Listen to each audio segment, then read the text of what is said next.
Initially this will be empty. So whenever you are loading the pick list values for the regions, say in that first thing is like you have to make sure you have already loaded the country's pick list value into the system, guys. Then only system will generate the option ID for your countries. So once that is done, export this file from your system to your desktop. Then you will come to know what are the option IDs that has been assigned to the countries. And say under USA you want to keep, one second.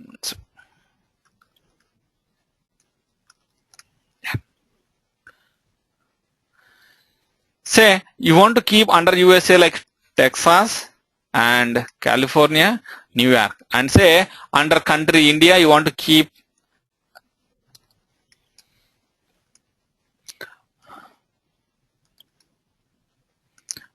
I don't know guys what are the different states in UK, but say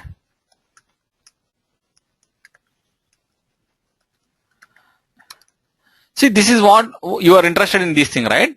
So how we are going to achieve this is like our system determines that when USA is selected, the region field is supposed to show only these three values. Is you have to keep so for this region the country is the parent field. So in that case what you have to do, like whenever the parent option ID is selected as 3, display these 3 values in the child field.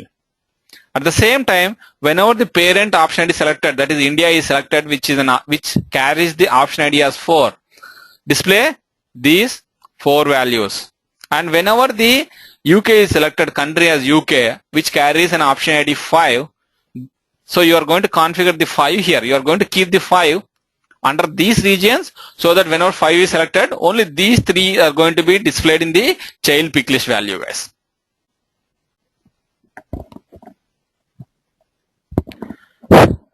Is it clear, guys?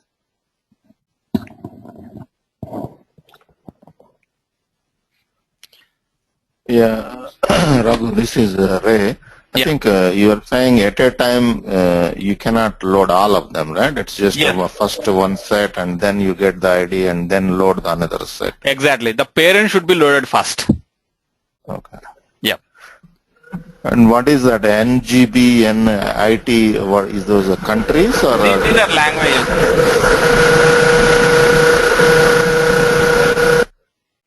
One second, guys. These are the different languages that we want to keep in the system, guys. Whether you want to keep it for US English, Japan, France, those things. What are the language pack that we activated, right, in the processing system? For all those things we have to. I mean, it's up to us whether you want to keep it in English only or another language also. You can go ahead and keep your own labels for that. Is SuccessFactors providing a standard pick list, or everything we need to be confident? So usually SuccessFactors provides its own standard list. Maximum or minimum value? Hello, I can't hear you. Yeah, does everything have to be loaded at the same time, or can the delta be loaded? Delta is also you can also load delta values. You can load whenever you have additional data, right? You can load that as a delta value. And SuccessFactors provides the standard pick list, guys. What is the minimum or maximum? Minimum maximum value doesn't carry any value, guys. At this moment, there is no importance for these things. They have configured it for a future reference. Right now, it doesn't carry any value, guys.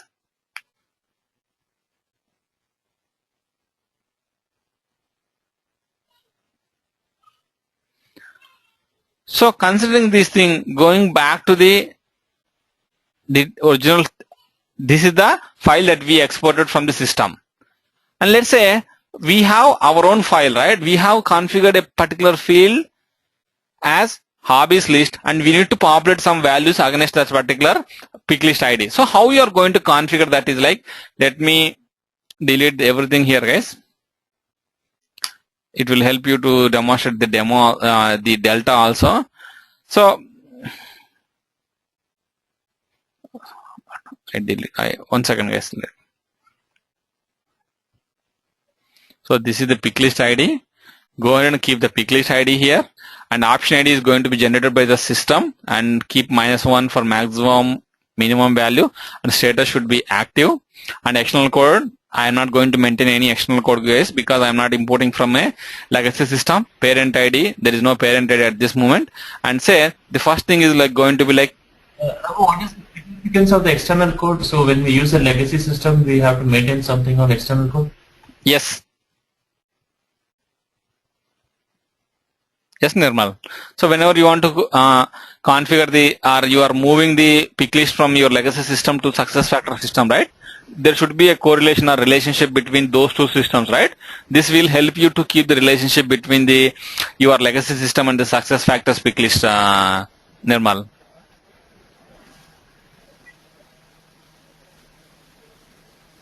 Raghu, you mean option ID would be populated when you import this file to SuccessFactors?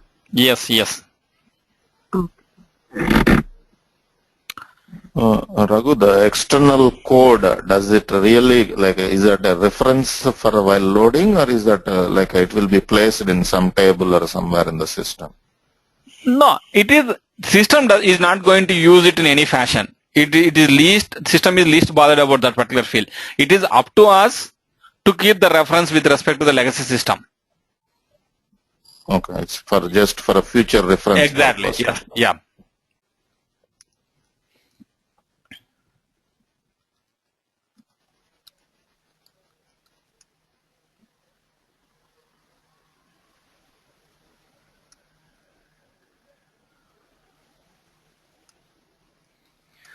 Let's say these three values I am interested in populating are to be displayed under the Picklist that we configured. So go ahead and populate these values in this fashion, guys. Nothing you can see here. The Picklist ID is very important, guys. It should be the same ID that whatever we configured in the SuccessFactors succession data model. And after that, option ID leave it as blank, minimum, max, and value keep it as -1, status as active, because we want to see all these values. And anyhow, like we are not maintaining the external code and parent ID, parent option ID in this particular system. Keep them as external code as blank and parent ID as -1, and save this particular file as a CSV file, guys.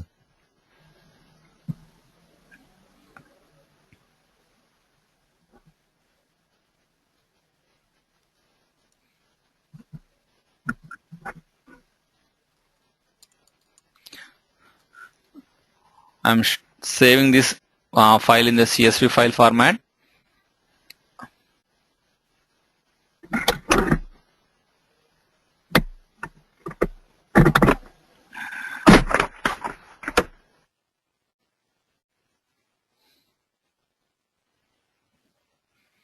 And again, in order to import the Picklist into the system, again go to the same option, guys, Picklist management.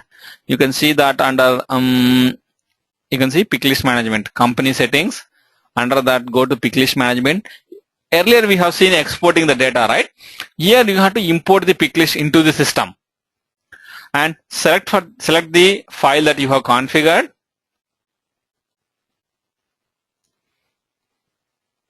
This is the file, and you can see export the Picklist, modify the Picklist, import the modified Picklist. Are all the Picklist new? Here you can see here the first question it is asking, the system asking is like, are all the Picklist new? Which means that all the rows that we configured or that we maintain in the input file now, the one that we just prepared, yes, it contains all the new values. And say if it is some changes and some new entries, you have to select the other option, guys. So that the system will differentiate whether system should create all the new entries, or it should see are there any existing entries with those option IDs and then modify those things. System knows that. So in this case, in our case, now all these entries are brand new entries. Go ahead and select are all the Picklist new? Yes. And you can see here, submit these things, or you can submit it as a batch process. If we have thousands and thousands of records in the input file, it's good to submit that particular thing as a batch process, guys, because it will take long time. So if you submit it to online mode, right, it will hang, your screen will be hanged here itself. You will not be able to do any other work apart from waiting on that screen. So anyhow, we got only 3 records, right? It is pretty simple, guys. It will be consumed in few seconds. Let me go ahead and submit that. And you can see template has been uploaded and saved. The system will process this file, and within 1 or 2 minutes you will be able to see the values under the pick list, that whatever we have under the field that we configured as a pick list. Let me go ahead and log out from the system and log in again, guys, so that everything will get refreshed and we'll be able to see, hopefully we'll be able to see the values.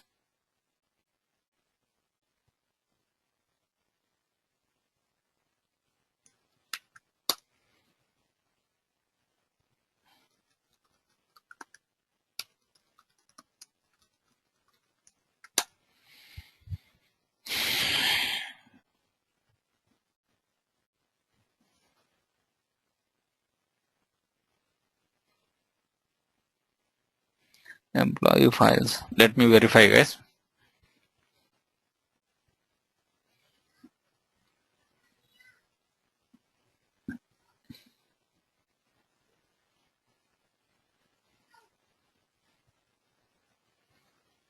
Yeah, you can see, guys. Reading, singing, playing, these are the things that we populated over there. And as this processing of the input file has been completed, we are able to see these three values in the drop down list, guys. So that is how you are going to configure the pick list, guys. Basically this is called as the pick list management, where the first thing is like you have to work on the data model, and then the second part is going to be you have to work on the pick list management file, guys, preparing the file and uploading the file into the system, guys.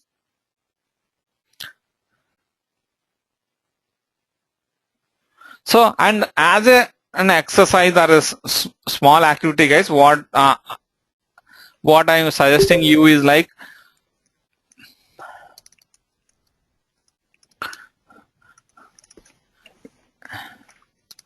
in the data model, take the custom field 3 as country and custom field 4 as regions, guys. Define like this, assign 2 pick list IDs to those 2 things and send it to me, guys. Later, probably like once this is loaded into the system, right, you can configure the possible values for these 2 pick lists from the instance itself, guys.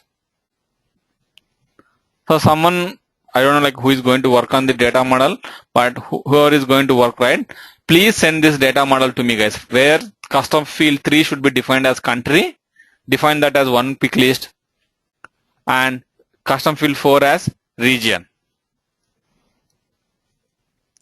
Who is going to provide that, guys? I can do that, Raghu. Okay, yeah. So you already have the standard data model with you, right? Work on that, Smita, and send it to me. I will load that and I'll share the pick list IDs with everyone, so that everyone can start configuring their own values into the instance. Okay?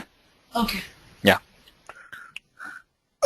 Yeah, that's a question, Raghu. How do we find out like the pick list ID for the standard one? It was a question. One second.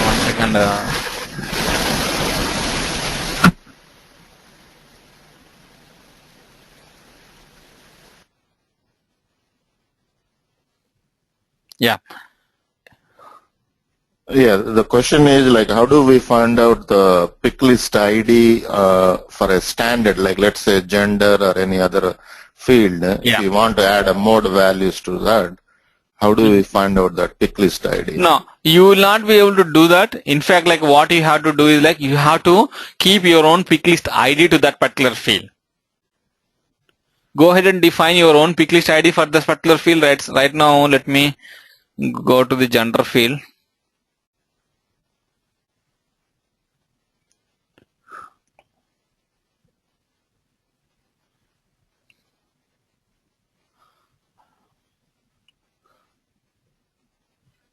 Yeah, here you can see. It's gender, right? So how you have to do, like you have to configure your own pick list ID for this thing. You can see as it is a standard thing, right? You don't see any pick list for that.